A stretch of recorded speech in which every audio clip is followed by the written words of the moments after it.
Good morning, everybody, and welcome back.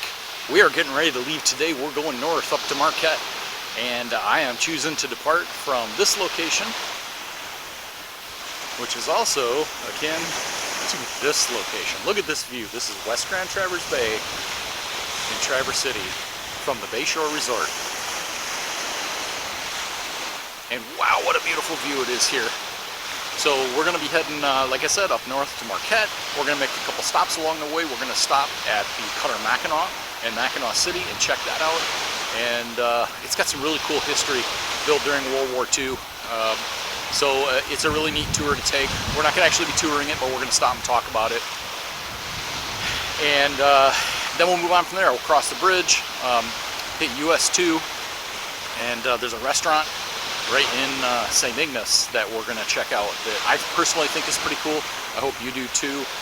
So please bear with me. It's the first time I ever tried doing something like this. I'm using really budget equipment, so hopefully it turns out okay for us and you guys get something out of this, because Northern Michigan, I mean, come on, it is so beautiful here. There's so much to see, so much to do, and I mean, this says it all. This says it all. All of that water, so much to do here. So let's get on the road and get cruising. So here's a frontal view of the Bayshore Resort before we take off. This place is great. We have a really good staff here.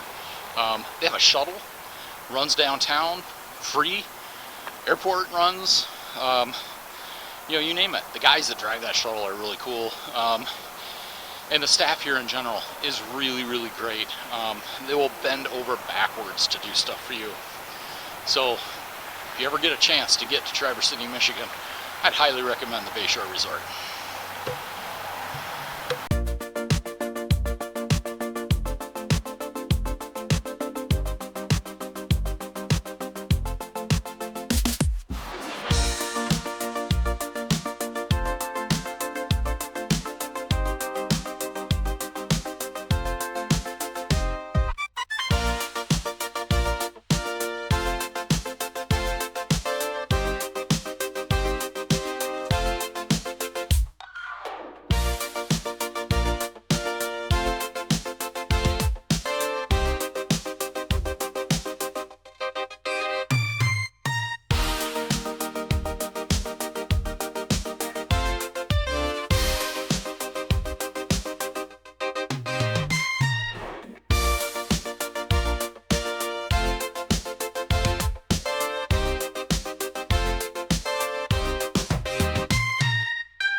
Michigan, and Gaylord is about our halfway point to Cutter Mackinac.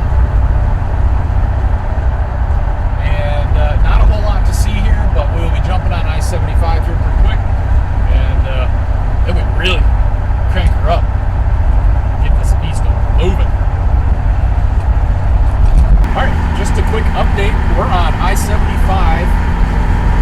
So I wanted to give you a quick update on what's going on with Crisis. Nothing's going on with Crisis. We're cruising down the road at 75 miles an hour, about 2,600 RPM. So I'm running a 390 with a C6 and the 275 gears. So it's a good highway cruiser. And I get,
All right, we made it to the cutter Mackinac, and this is the entrance. This is one of the screws off the cutter, and wow, is that thing massive. That is impressive. I can't imagine how many tons that must weigh, but it's gotta be a lot.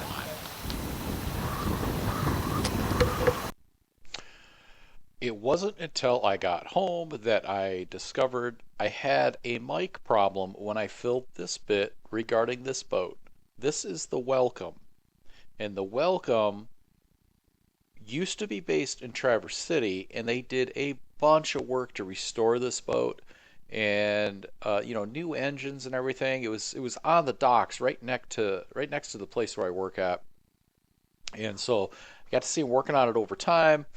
And I think I saw this boat sail just once, and then I guess it got sold off or whatever. I didn't realize it was up here in Mackinac City, but now it's up on the docks. I don't know what the status of this boat is, but it looks a lot rougher than it did when they were working on it down in Traverse City. But there is the Welcome. Look at the size of that rudder. That's got a little bit of beef behind it. These tall ships are just really cool to look at. And if you ever get a chance to sail on one, I would recommend it. There's one in Traverse City. It's called the Manitou. I took a 3-day cruise on that at one point, and it was a lot of fun. A lot of fun. I would highly recommend it. All right, everybody. U.S. Coast Guard cutter Mackinac Maritime Museum. There she is. Launched in 1944, operated until 2006. So 62 years this thing prowled the Great Lakes, busting up ice. She's powered by 6 Fairbanks and Morris diesel engines, and with electric motors that power the propellers. So the diesels provide the electricity for the motors. So she's got 2 screws out back, and she's got 1 up front. And you might say, what on earth do they have a propeller up front for? Well, it's not a bow thruster. It is used for breaking ice. And if you look there, you can see where it's red, and then it gets down to the black water line, and then that bow slants back at an angle. That is intended for her to ride up on top of the ice. An icebreaker does not crash through the ice. It rides on top of it and smashes it. And if they got into too thick of ice and were having a hard time breaking it, then they would engage that propeller on the front, and it would pull the water out from underneath the boat. I'm sorry, underneath the ice. It would weaken its support, and the boat could crush it. And on top of that, she has great big pumps that can pump water back and forth from her starboard to the port side ballast tanks. And that allowed them, if they got stuck, to rock the boat. Much like if you're trying to get a car out of a snowbank that's stuck, you might rock it forward and back. Well, this one rocks side to side and allows them to get unstuck. So when I toured this boat, I spoke to a gentleman in the engine room that used to work on this boat, and he was of the belief this is more capable than its modern replacement of the same name. She's just not as technologically advanced. But she is a thing of beauty. And this is a really good tour. I would highly recommend it. If you like this kind of stuff, I would highly recommend visiting Coast Guard Cutter Mackinac Maritime Museum in Mackinac City. And off here to the right, you'll see in the distance, there is the Mackinac Bridge. That's where we're heading next. After we get across there, we're going to stop. You can actually see a freighter out there too. Zoom in. Just passing underneath the bridge. A couple ferry boats going out. It's one of the Shepler's boats. They're heading over to Mackinac Island, which is over there.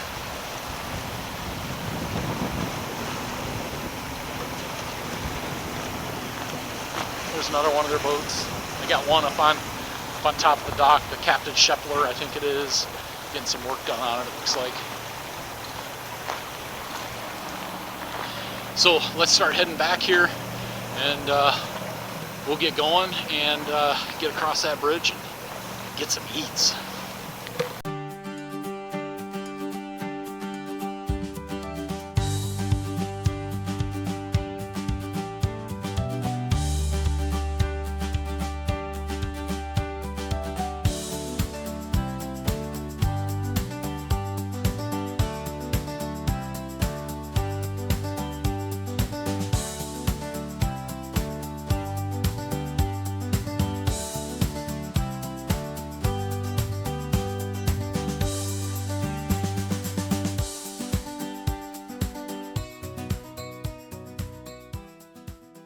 All right, we are in St. Ignace at Clyde's Diner, Drive-In. And yeah, this place is classic. If you got an old car, you need to come here. This place has been in business, gosh, I don't know how long, a very long time. And they have really good food. I just ordered what's called the Big C. It's a 3/4 pound hamburger and some French fries. And it is delicious. Mushroom and Swiss cheese on it. Yeah, baby. Now we're talking. Crisis is right at home in a joint like this. Here's the menu. If you like this kind of stuff, if this is your kind of food, then yeah, you want to stop at Clyde's. There's also one up in Sault Ste. Marie as well. It's also usually very, very, very busy, but I got here a little bit early, knowing that. So I didn't want to have to sit and wait forever.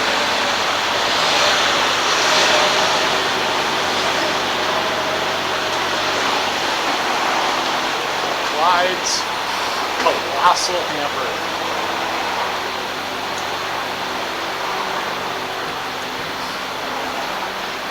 We're going to be getting the tray hanging on the window, just like the old days. All they need is the girls on roller skates here. Yep. All right. Clyde's Diner food. That is the Big C with mushroom and Swiss, ketchup and mayo. And that is delicious. Fresh cut French fries. So good. Hot right out of the fryer. There's nothing that's been sitting waiting for me to come here. Oof, wow, was that ever good. I probably won't need to eat dinner tonight. That delicious food, a lot of it. Sorry if it's showing up dark in here. There we go. Delicious food, a lot of it. I couldn't even eat all my fries. I have all of these left. But snacks for the road? Sure, why not? Oh, I'm full. Time to go get some gas and continue on to Marquette.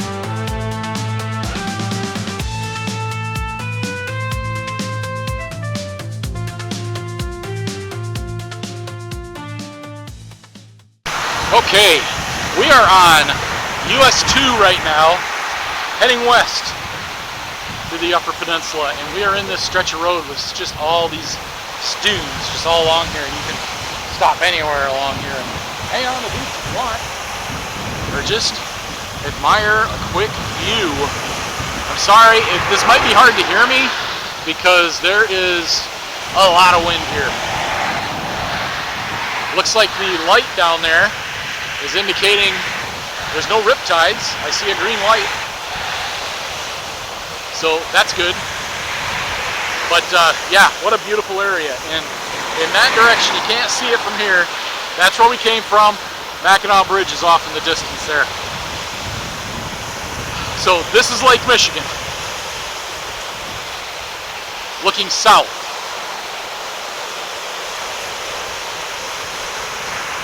Historic US 2. Look at all that open water.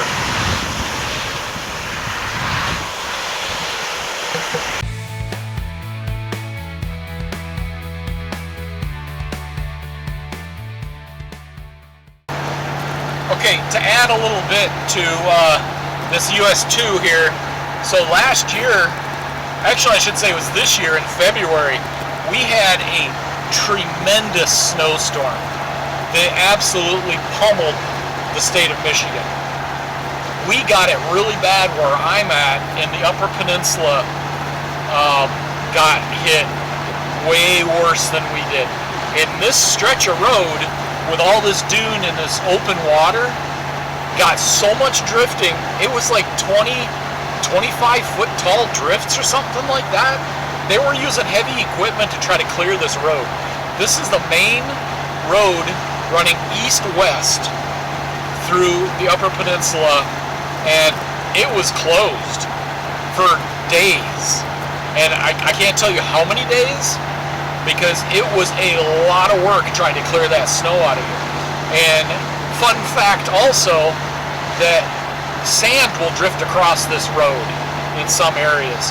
So they will have to come through and clear sand off as well from time to time.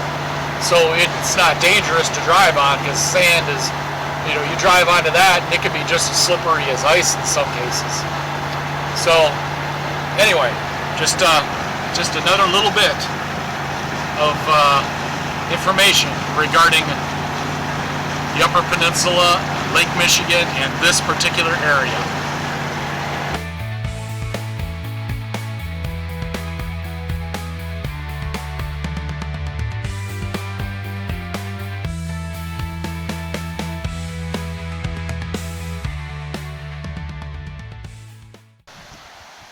Okay, I took a stop here. This is on the other side of Munising, almost to Marquette. And this is Lake Superior. And yeah, she looks pretty angry today. That's for sure. Lake Superior could really, really kick up. And it is pretty windy here right now. She's well known for being a real witch, that's for sure. I hope you guys can hear this, because everywhere I've stopped to film, it has been so windy. I don't know how well the audio is going to be quite frank with you. So I hope it works out well, but I just wanted to swing in here and get a quick shot of this for you. How beautiful. Absolutely beautiful. It's actually a little chilly coming off the water.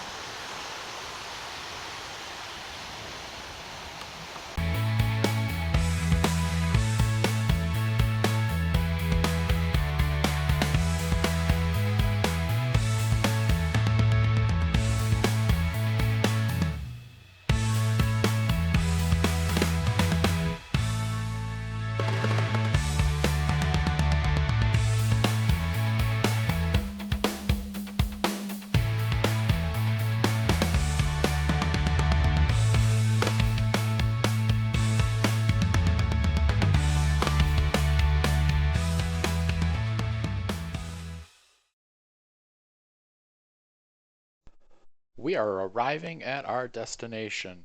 We're actually in Negaunee, which is an outlying area of the Marquette area. And out of respect to my host, I am not going to divulge his exact location. So the next time, the next thing you see will be us in Marquette checking out some local attractions. And we'll bring you all along with us. Oh, this thing, it's, I mean, pinky. Yeah, it looks like, yeah, I can't do that. I gotta manhandle it, but I mean, when I get around to turning it, spinning back the other way. This power steering is better power steering than I have had on any modern car. Really? Yeah. Nice and strong, huh? Yeah, mine does not have power steering. It's impressive what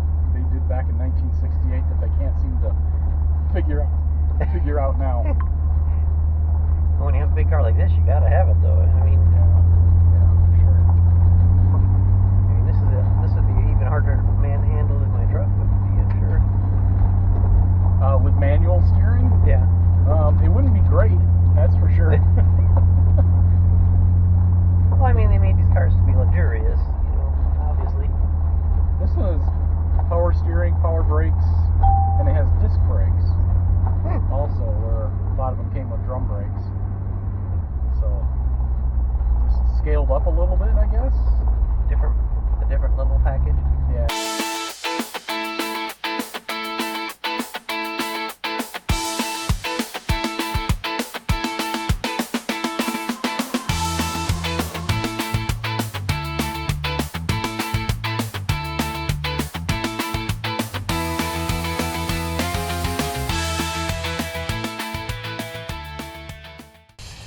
Hey everybody, we made it to Marquette, and we are down at the old ore dock. And that behind me is the ore dock. And the way these operated, this one was retired back in the 50s, and the trains would come across through town.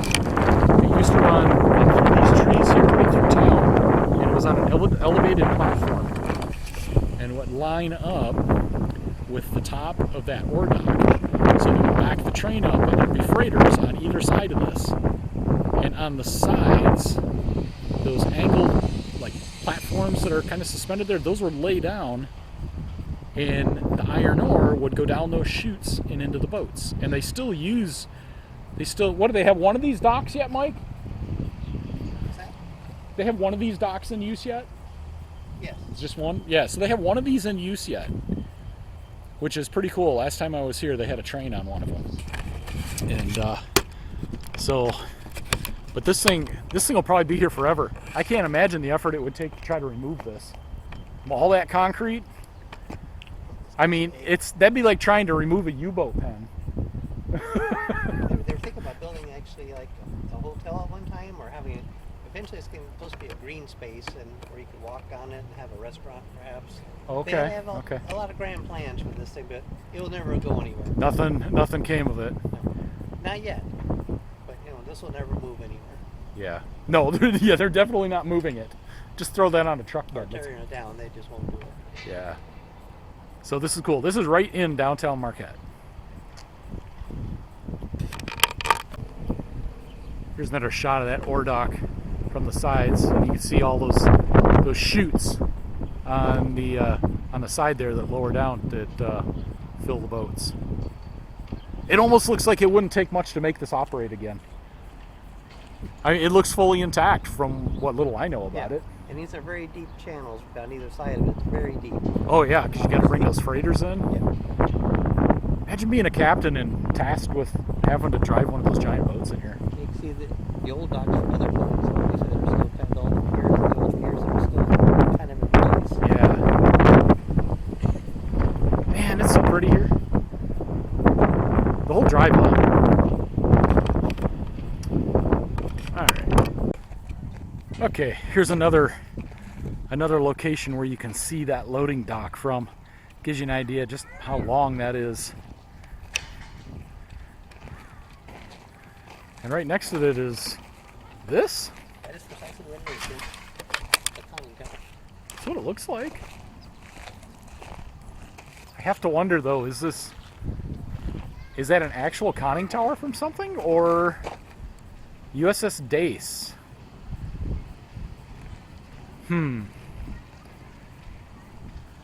I don't know. We'd have to look that up. I know the submarines were all named after fish. So I don't know if Dace is a fish. There's a little pocket or something. Oh, is there? Okay. Let's fire that gun, Mike. That looks like fun. Well, it's got that hatch there. This, boy, it sure looks like it might be. I have to shoot the gun a little bit.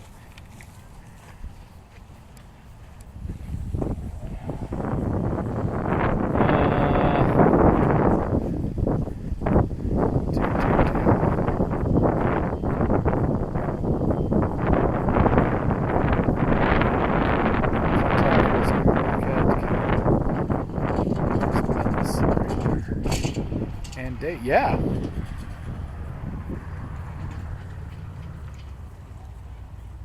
I guess this is the conning tower from the Dace? Oh, well, it's also says Darter on this side. It's a memorial. I bet this isn't an original. It's just kind of a copy, would be my guess. Cool though. Still pretty cool though. Yeah, definitely cool.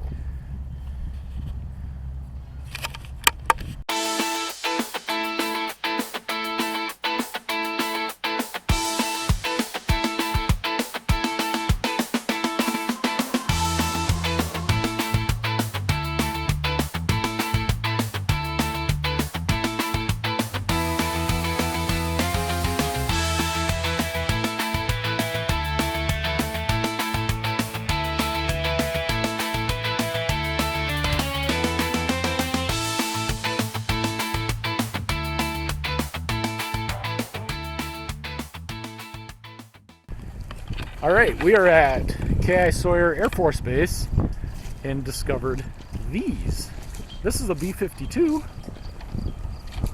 a long retired B-52. These things are cool. Have you ever watched these land, Mike?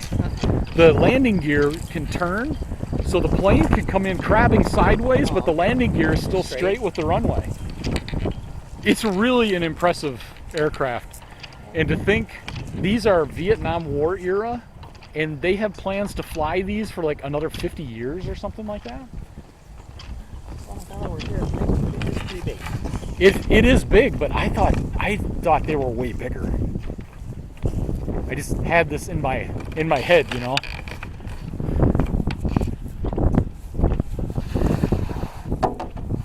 Wow, it almost feels tinny.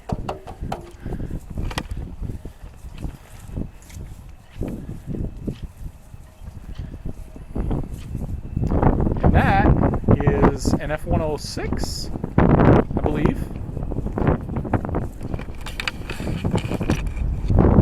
That's pretty cool. So there's a cool story about one of these, Mike. So back, maybe in the 80s, 70s, 80s, I think it was in Kansas, a pilot of one of these F-106s had a problem and ended up in a flat spin. And he couldn't get it out, and he ejected. And once he ejected, it changed the center of gravity of the aircraft. It came out of flat spin, and it flew away. And it belly landed in a cornfield perfectly. It didn't crash. It just landed in the field. They went out, they got it, they put it on a trailer. They fixed whatever had happened to the underside from it skidding in the cornfield and flew it. This not the actual plane, but I think that actual plane is that in Wright-Patterson? I'm not positive. Oh, that is something. It's a cool story. Don't have to have this wing Yeah, on the there. training wheels.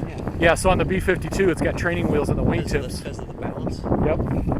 Yeah, the wingtips will hit the ground. That Voodoo is cool. That is an F-101 Voodoo. I don't even think they have one of these in the museum down in the Air Force Museum. I don't remember seeing one anyhow. That is a neat aircraft.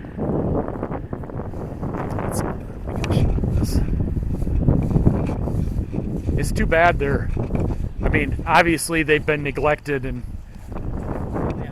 the paint and stuff hasn't been kept up. Yeah. 87th Fighter Interceptor Squadron. So do you reckon these were based here, Mike? Along with the B-52s? Maybe they were escorts? I have no idea. Oh yeah, it says right here in the first line. Oh. This was nicknamed Toro 1, served at KA Air Force Base 71 to 85. 14 years they used this. That's pretty impressive. Because this one on display was stationed at Minot. It's been painted to mark the one that was here. This isn't the actual one. This one, they changed it around to look like the one that was here. I see. Okay, I got it. But They still. just repainted it. Yeah, this one came from Minot, North Dakota. Okay. It's still cool, though. Yeah. I think that's huge, really. Max speed 1,525 miles an hour. Back so 1971. Cost us $3 million in 1971. These things just look fast. They're so cool. And this is neat, especially if you're a modeler.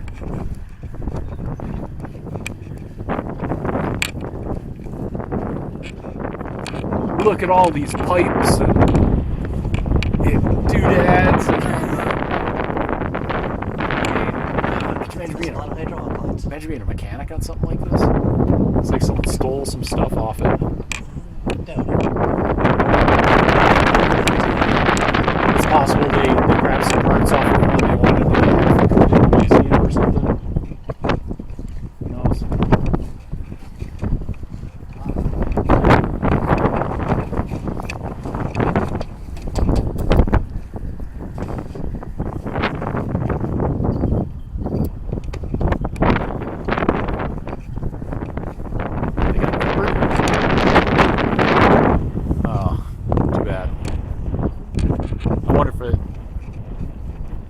The engine in it. Probably not.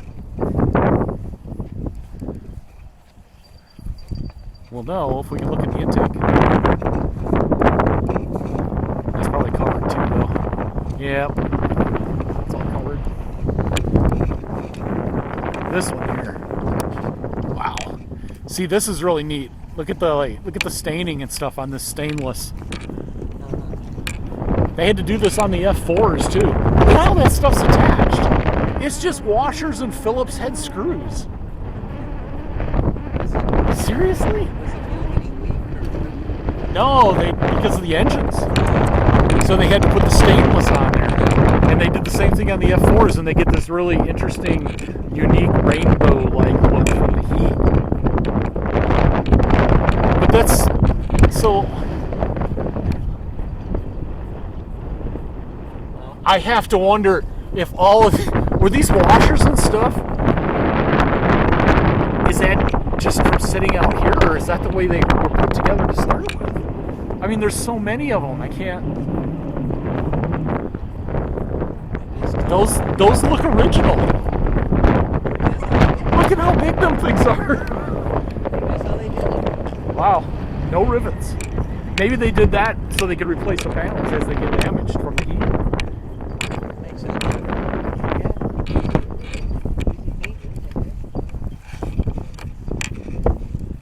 Yeah, I like this. Spike 1. Roger, Spike 1. This one was only 1.8 million to build. Wow. These served here at KI also from 59 to 71. So that replaced this. The 106 replaced the 101. This one to me looks more modern. And over here we got an F-111 Wild Weasel. Wild Weasel.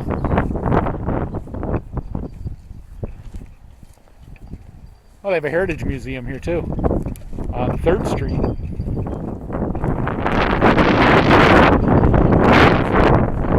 Nope, that's a single seater. That's a single seater. This is a 2-seater, but they sit side by side in this one. And this is a sweep wing. So you know how the F-14s, the wings sweep. Same thing with the F-111s. Yep, these were a ground attack bomber fighter. They weren't meant to do air-to-air combat, but they were fast, super fast. So you take off the wings folded out, so they'd be like straight out on the fuselage. 1450. And then you put it in party mode. You fold the wings back, put it in party mode, and away you go. But if you look, you can see from here. You can see how wide that cockpit is. Yeah. So the pilot and the co-pilot sat side by side in these. But look at this from the front. Imagine that, full throttle with those wings swept back. This thing is a dart going through the air. They were very fast. I wonder what it says on here. 1450? Top speed. Okay, well I think the F-106 was faster then. I think that one's 15 something. 50. Mach 2.2. I don't know if it's faster. Is it faster or faster higher? Probably Faster higher. Yeah, get into some thinner air. They used these in the first Gulf War. What's it say? Oh yeah, July 91. They used them here. Doesn't say when the fleet was retired. It's on loan from the Museum of the United States Air Force. Huh. I don't imagine they're ever going to take it back. So it's probably not so much on loan anymore, but now a permanent fixture, I imagine. So I wonder if this is the museum in Dayton, right? Patterson. Could be. It's not many hours on this. Okay, we are done at Wright-Patterson, and we are now on our way to one of the mining museums. Now, it's closed at the time, but there is some stuff we can look at outside and get an idea. You can see off in the distance that tower. That is actually part of the mining museum, and they use that for lowering the workers down into the mine shafts underground. All right, we're at the Cliffs Mine Museum. And this was an underground mine. This was not a strip mine. And behind me here, this is one of the buckets from an old steam shovel, Mike? Yeah, from the Tilden Electric powered, but yeah. And look at the size of that thing. And Mike says this is one of the small ones. Where are the big ones at, Mike? At the Tilden mine. I mean, It's smaller.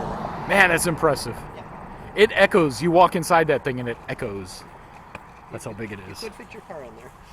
I could put the car in there. For sure. It's a mine cart, some old gear here. Guessing this is all steam powered stuff. I would assume.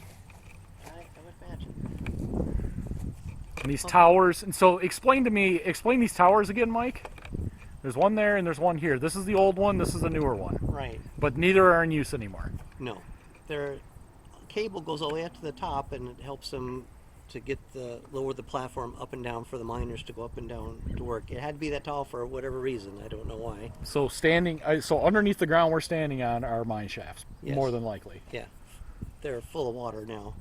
But Okay. Did they do that on purpose? no, it just if you don't pump it out, you got to continuously pump, or groundwater just fills in. I got you. Okay. This whole area, everything, this town is built on mines all over the place. Yeah, okay. we're everywhere you walk, pretty much there was a mine shaft or an open pit or something. I see. And what was this building for? This one here, This one here, yeah. probably just some maintenance building. I don't know this exact. This could have been one of the dries, where miners would change clothes when they came off I out see. of the mine. Okay. So it's their locker room. Could have been, yeah. I Yeah. think it was, because they do have a dry setup in there. Okay. That could have been what it was, yeah. I see there's like a Man, that's like a maintenance. That was definitely an old maintenance building.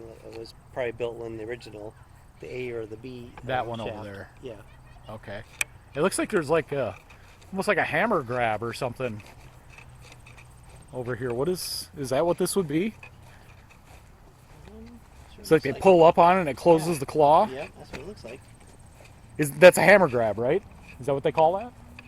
I don't know. I've never seen anything like that. So There's no yeah, it definitely picks up and grabs stuff. Yeah. there's no plaque for that one. Probably for rock, picking a big piece of rock. Here's a rock. Banded formation, it says. I don't know what that means. Alternating layers of hematite and jasper came from the Republic, which is about 20 miles that way. So, and then they crush this. This goes through like a giant hammer mill or something? It's like a huge round thing, and it has an oscillating circle.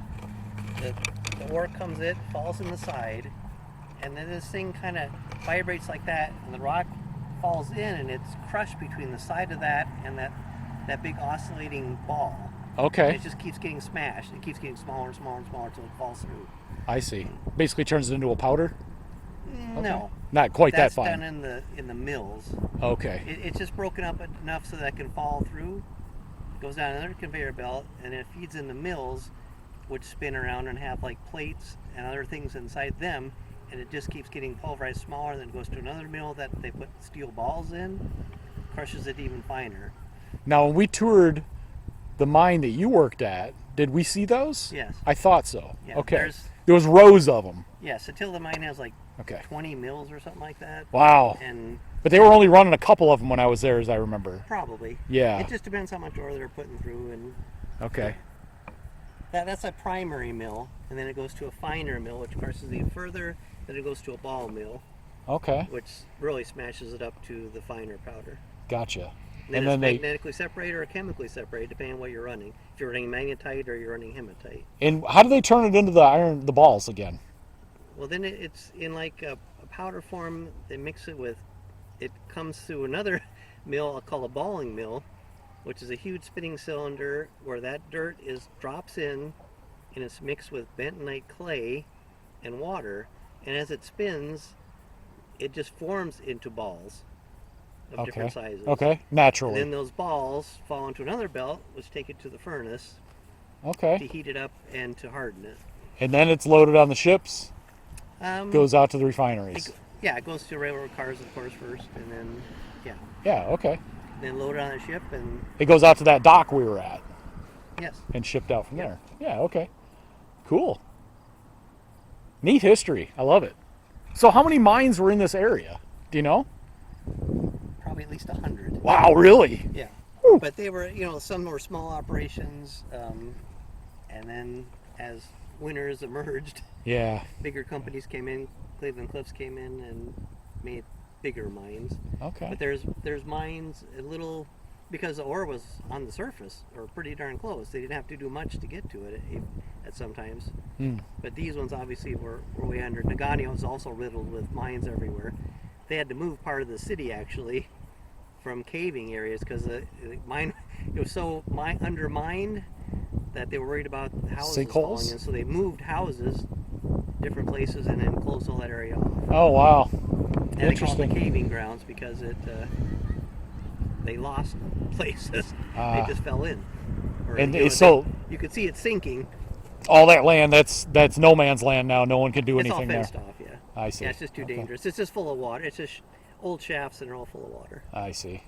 Yeah. And there's still a lot of iron in this area, isn't there? Oh, yeah. They're still mining actively, yeah. They've actually combined both of the pits at the Empire and the Tilden together now. They're one Giant pit? structure. Yeah, they cut out the middle wall, so it's all just one pit now. Now, that's not the one you worked at, though.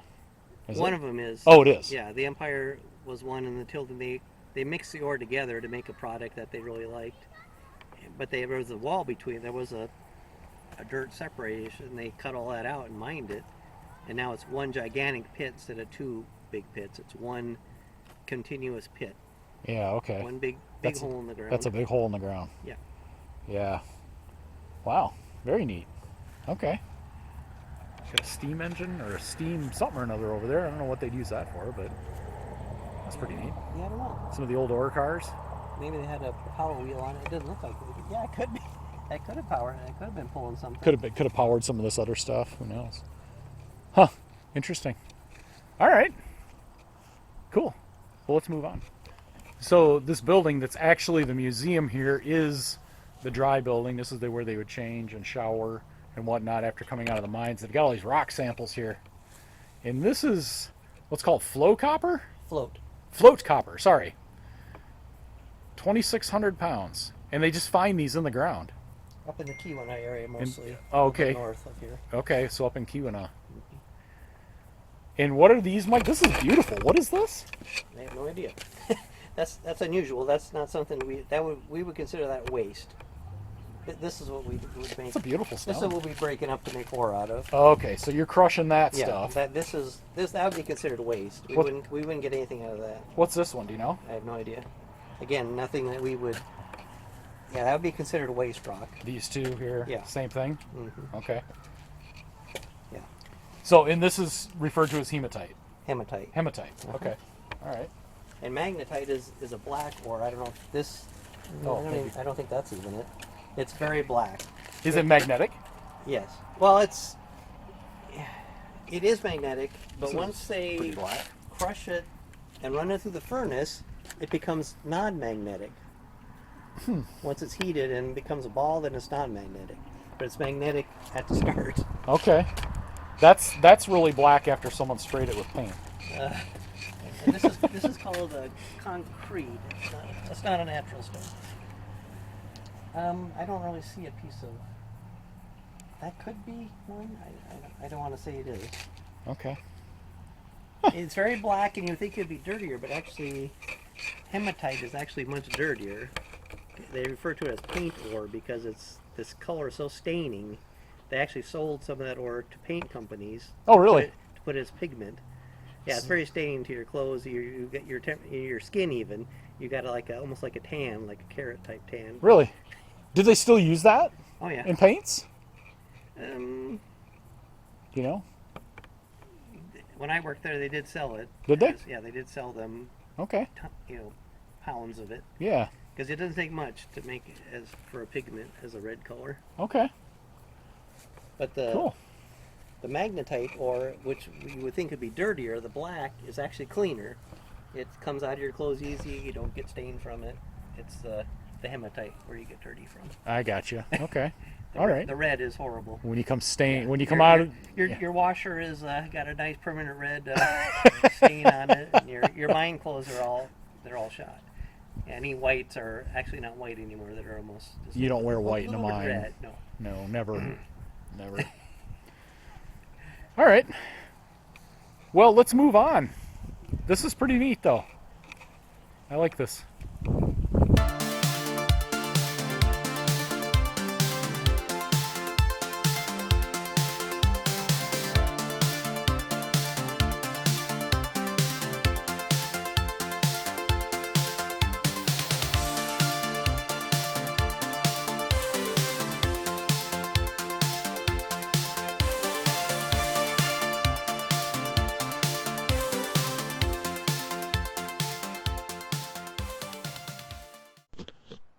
And this concludes the first day of my trip.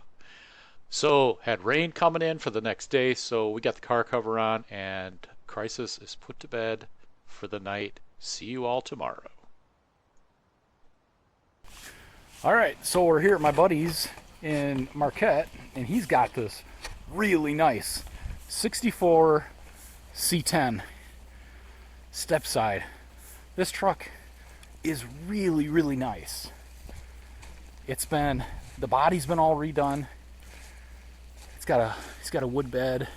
He's got some plywood in here right now, but you can see, the bed's all been redone. He uses it like a truck. He hauls stuff with this thing. It's not a garage queen.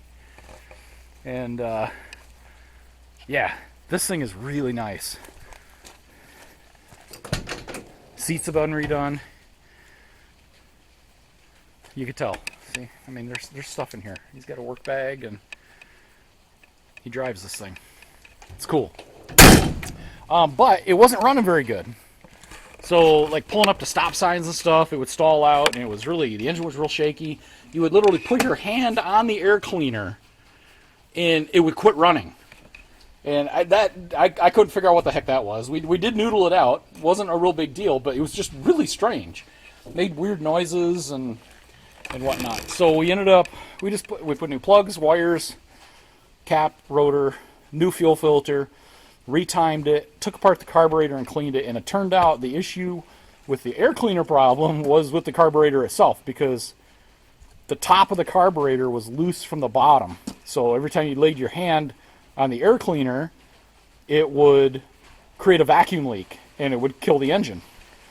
So taking it off, tightened up all that hardware, cleaned it up nice. And why don't you go ahead and start it up, Mike? Let's see how it runs. Give her a start. Okay. I bet she's going to run a lot better than she did before. Oh, man, look at that. Give it a little gas. Smooth her out. Yeah. Wow. Yeah, it didn't start up that well before. And The engine's not dying. I wish I had gotten video of that. It was just such a weird circumstance, but that problem is all fixed. This thing runs smooth now. I just have to choke it and give it a couple tries to start it. But yeah, now it's way better. She takes right off. Yeah. Yeah, I bet it's gonna be great going down the road. You want to take her for a quick ride? I know we got some rain in the air, but it looks clear for the moment. Yeah. You wanna go see how it does? Okay.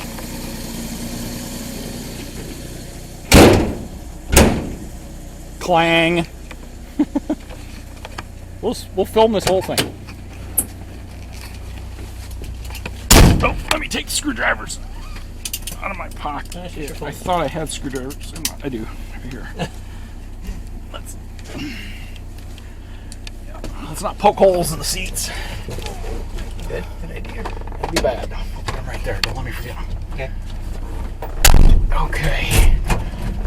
So this thing used to die pretty regularly pulling into intersections or at a stop sign or whatever. Yeah. It did. This thing's got a serious granny gear in it. Like, I bet this car, this truck could drag my car away. And this has a 230 inline six in it. And it's nice. It's nice. She's running good.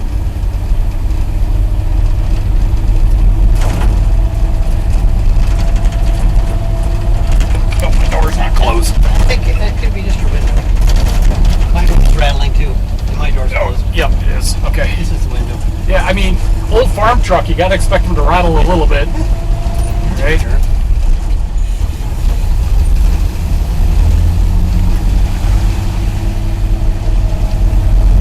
This is great. He put a vintage style radio in it, but it's modern. USB port so he can charge his goodies or whatever. He's got to charge up a phone, but all the gauges are original and they all function. Speedo functions. The climate control, what little there is, it's just a fan. Works. Manual transmission, 3-speed.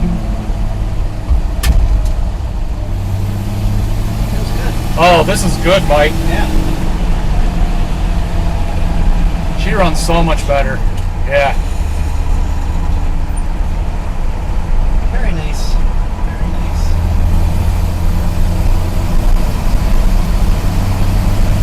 It's like a rocket ship now, compared to before. Yeah, it's definitely. And the vacuum sound is gone now. Oh yeah, yeah, for sure. There was a weird vacuum leak noise. I'm sure that was coming from the carburetor. Kind of in the backwoods. There's some turkeys right there. Oh, yep. There's turkeys all over where he's at. We got a lot at our house too, but I've never seen so many up here at your place until this year. Lots of little ones this year. We've seen, yeah, probably 3 or 4 families of them right in your area here, I think. Yep. Hey, you want to drive down to the bridge? I'll just get a video of the bridge. There's an old. Ooh, that's your I don't know what that was. clutch. They made that noise earlier too. Huh. You're part way out on the clutch, maybe? I don't know. Yeah, I don't know what that was. Perhaps. There's a really cool old bridge down here that has been replaced. Yeah, this used to be the highway. This was actually the road. This used to be the main highway coming through here, the main road up to this area. And this is now a walking bridge, but it's become really unsafe. There's a deer right there. Like, it's all rotted out. Especially underneath. Underneath it, yeah. Probably a lot of that is from This was birds. A used bridge from Pennsylvania, I think it was. Oh. They bought this bridge used and came and took it apart and put it back together here. Wow, really? Yeah, and it served for, I don't know, 50, 60 years. Okay. Yeah. So, Yeah, it's pretty. I always like these old girder style. I don't know what you call that bridge, but like a girder style, I guess. I don't know. Sure. They just look neat. There used to be a couple of these down in our area, but they since got rid of them also. One was Baxter Bridge, and I don't remember what the other one was called. Yeah, it was a single lane, so like when you were driving through, other people had to wait for whoever was at the place first had to wait for the other person. As you can see, it's not narrow. It's not wide enough for 2 cars to go down. Yeah. So now I see this sign over here. So that lake you live on is is man-made because they have a dam. Right. It used to be farmland in there. Yeah, and they made it in. They put the dam up and dammed it off. Okay. McClure Basin, it's called. So they got a hydroelectric dam here. But that lake is... There's a deer right Lake is beautiful. Right oh, yeah, there. there is a deer down there. Yeah, you know, I mean, it's crossing the road. Yeah, there he is. Wildlife everywhere. We were just at the shooting range here a little while ago, and it looked like there was either big cat or bear tracks. I'm not really sure exactly which. I think probably big cat. It's very highly possible. There's cougars. Yeah, we have cougars out in our area. The DNR has finally admitted to it after all the years of saying nope, they don't exist, despite the people posting pictures online of their trail cams. Right. And Donna actually saw one. This was like probably 20 years ago. Saw one crossing the road. She's like, I don't know what it was. It was this great big cat-looking thing with this really long, fat tail. And I'm like, that was a cougar. She's like, you sure it wasn't a bobcat? I'm like, no, they don't have long tails. Yeah. It was definitely a cougar. And of course the DNR denies it because they don't want to like scare people. I don't know. But yeah, so they are around for sure. Turkeys again, so.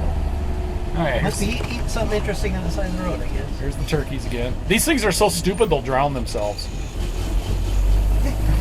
And they don't get out of the road for you usually. I would have stopped. There's a car right behind us. Oh, good.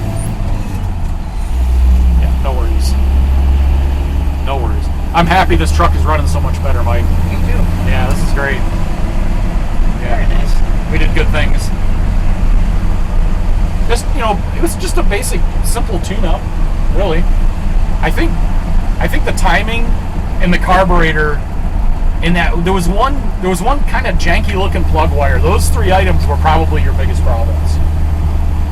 And your that plate that's slipping that you said that made the timing exactly 180 from where it's supposed to be. Oh, yeah. So the other thing I found, I want to look at this when we get back to. The other thing I found is the timing mark on the state troopers. They live back here. Oh, do they? Yeah, a lot of police live in this area. Oh, okay. Wow. Okay.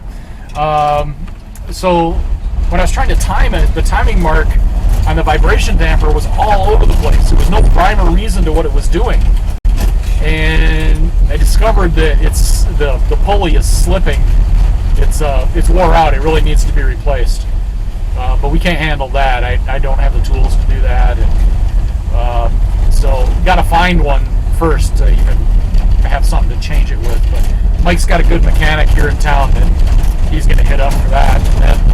And so we cleaned the carburetor, but we didn't rebuild it with anything new. It's working fine, but I think next time we come up, we get a rebuild kit ahead of time, and we can go through it, and it'll be good for you for a while. The accelerator pump's obviously working fine, and it's not leaking or anything. We should check. We should pop the hood and check while it's running and make sure the lines, the fuel filter, Okay. and that is not leaking. Sure. All right, so we're gonna wrap this one up here, and see you all again soon. All right, so I'm underneath the truck looking at this harmonic balancer, or vibration damper. This doesn't have a balancer on it because these are internally balanced. And so this, I don't have three hands. So this is the vibration damper. And this rubber, there's a thin rubber ring here. And let me pull back and zoom in on this.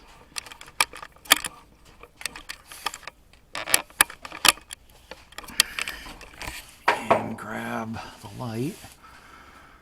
I can't, this is going to sound funny, but I have my contacts in. I can't tell if the camera's out of focus or if it's my eyes. Anyways, you can see the rubber right here. Right here. And that is decayed to the point, I can't get it to focus very well. Hey, Mike, do you mind helping me with the light? if I turn sideways. I can hold it, See? but I can't turn my neck down there. No, so- that's okay. That's okay. That's all I need is just hold that light just like right here. Okay, is that... Yeah, there we go. So now, okay, so here we go. So here is the rubber, and you can see how this is decayed around here. And that, with that decay on that, this pulley is slipping. And here's actually the timing mark. Right here. We painted that yellow to be visible. But when we try to time it, it shows up 180 degrees off because the pulley is slipped. And that took us a while to noodle out what was going on there. We couldn't get it timed quite right.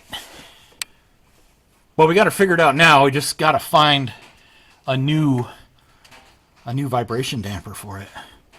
Can you see what I'm talking about, Mike? You probably got to slide up in here a little farther. So right here, see this? That's rubber. Oh, okay. That ring. See how? Gotcha. Right here, see how it's decaying? Yeah. Yeah, that's your problem. Okay. Interesting. Yeah. So if we can find one of those and get that changed, you'll be golden. The big concern is, if it comes apart in the meantime. Well, But you don't, you drive it, but you don't drive it a ton. right. So I think I had a good coating of oil and everything under here. I think short term. Oh yeah, she's a leaker. She's a leaker. There's no doubt. But I mean, old It won't farm rust. truck. I It mean, won't- what do you it won't expect? rust, right? This motor has not been rebuilt. How many miles are on this, Mike? 66,000. 66,000 original miles. So that inline six, it's gonna last as long as you will ever drive it, I'm sure. But yeah, she's a leaker. At least it won't rust, right? Because it's covered with oil. It'll never rust with all this on it, for sure. I mean, it's all the way back, about halfway. Well, the trans cross member, that's pretty greasy too. Good coating of grease on it. But yeah, she's preserved for sure. Yep. Okay. All right, we're gonna wrap this up. Good morning, everybody. It is Thursday, August 27th, and this ends my trip to Marquette. So getting ready to head home, got Crisis all loaded up. We're going to make a quick stop along the way, otherwise it's going to be pretty much just a beeline right back to home base. So the stop we're going to make is a place in St. Ignace on the other side of the bridge called Wienerlicious. And no, it's not a strip club. So we'll stop there, get some lunch, and we'll be on our way home. The Crisis is all ready to go, oil checked, everything's good. So we'll see you on the road.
All right, just outside of St. Ignace, getting near crossing the bridge, and I had to stop and get a shot of this.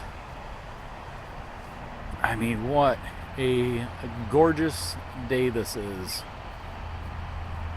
So again, a little island out here. I'm not right sure what island that is. You can see there's a lighthouse out there. Help with the shipping traffic. And out there, that is the lower peninsula in Michigan. The bridge is going to be over in here somewhere. Eventually we're going to see it. It's probably around this bend where we can't quite see it yet. So we got, I think, about 12 miles to go to get there. But wow, what a view. What a view. Okay, just about a mile and a half down the road, there was another scenic turnout. And here now, you can see the bridge. That's the entire 5-mile span there. Well, not the entire span, you can't see. There's bridge over this way, obscured by the trees. You cannot see. But that gives you a real good idea what we're going to be driving across. Looks like there's some pretty slow traffic out there too.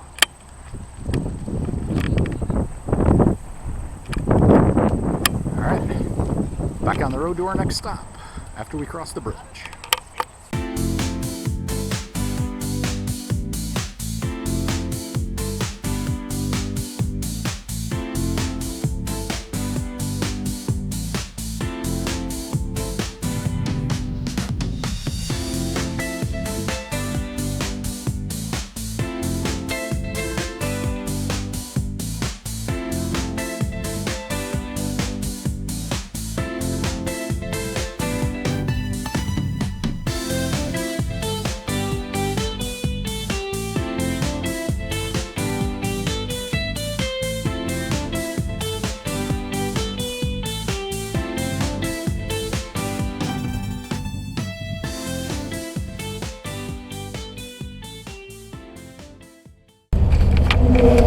Alright, crossing the bridge.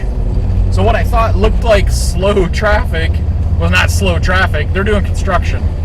And this, I don't recall this going on when we came through the first time. It may have been. But look at this gorgeous day. Too bad there's no freighters coming across. It'd be kind of cool to get a video of one coming through. But right now it looks pretty dead though for shipping traffic. They're always doing construction on this bridge. It doesn't always affect the lanes, but they're always working on the bridge. Whether they're painting it or it just, whatever, they're always working on something.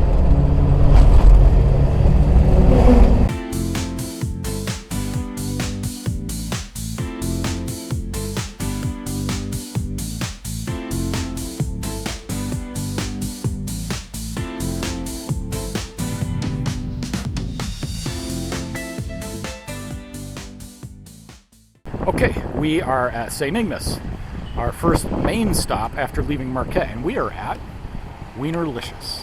And no, it is not a strip club. It's a hot dog joint. These guys serve Nathan's hot dogs.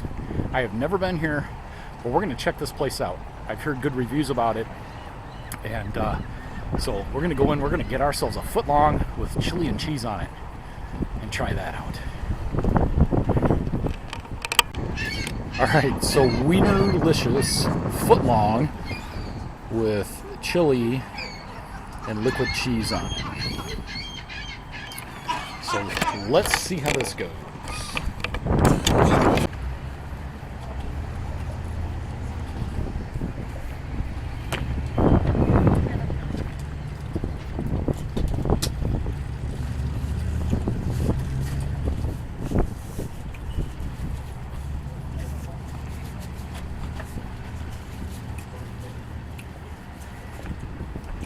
Messy and delicious. They serve kogels here, by the way. Good hot dogs. No Oscar Myers.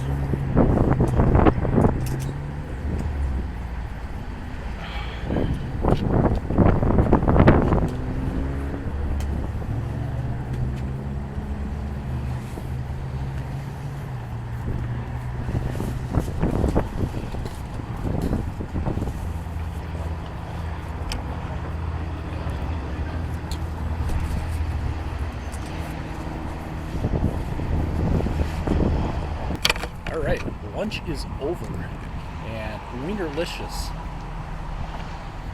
was Wienerlicious, absolutely. That place is good. But now it's time to get back on the road. We're on our final stretch, heading from here to Gaylord, and then we'll be getting off the interstate and on our way back to Traverse City. So we're going to be wrapping this up pretty soon. So let's get back on the road.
We're back at home base.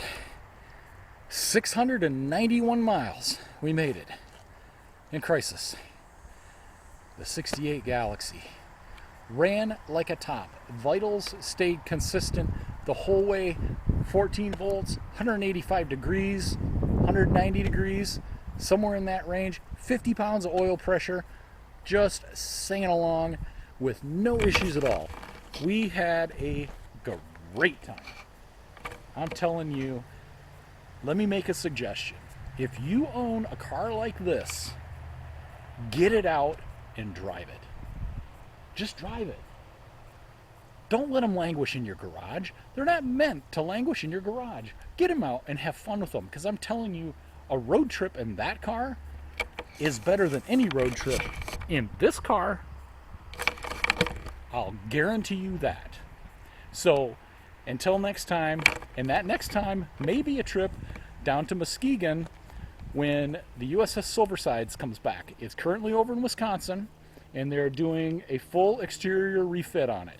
They're replacing old steel, giving her a paint job, making her look beautiful again. She'll be coming back in October, and it'd be pretty cool to be there when she comes back. If weather allows us to do that, I'm going to try to make that happen. So, until then, you guys get out your classic cars, drive them if you got them, and don't forget to keep your fingers out of the grease.